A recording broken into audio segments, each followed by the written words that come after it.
की रोटी खाए हम, खुदा में बढ़ते जाए हम। हेलो दोस्तों, आज हम रोमियो 10 बाब और उसकी 12 आयत को मिलकर सीखेंगे। तो पहले मैं आपको पूरी आयत सुनाऊंगा और आप ध्यान से सुनेंगे। फिर एक लाइन मैं बोलूंगा और आप उसको दोहराएंगे और आखिर में हम मिलकर पूरी आयत को बोलेंगे।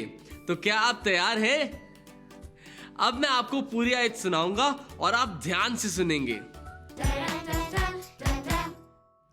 क्योंकि यहूदियों और यूनानियों में कुछ फर्क नहीं, इसलिए कि वही सबका खुदावंद है और अपने सब दुआ करने वालों के लिए फयाज है। रोमियो 10 बाब 12 आयत। अब एक लाइन मैं बोलूंगा और आप उसको दोहराएंगे। क्योंकि यहूदियों और यूनानियों में कुछ फर्क नहीं,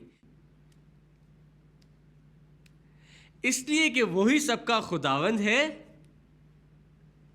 और अपने सब दुआ करने वालों के लिए फयाज है।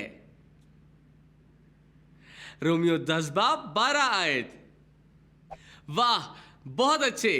आप सबने तो इस आयत को बहुत जल्दी सीख लिया। तो क्यों ना हम इस पूरी आयत को मिलकर बोलें।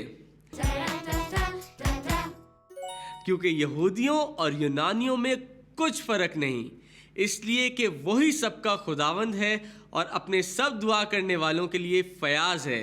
रोमियो 10 बाब 12 आयत। वाह दोस्तों, आज आपने मेरे साथ मिलकर बाइबल की एक नई आयत को सीखा।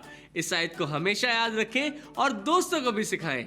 अगली दफा मिलेंगे और साथ सीखेंगे बाइबल से एक नई आयत। तब तक के लिए बाय बाय। रोज की रोटी खाए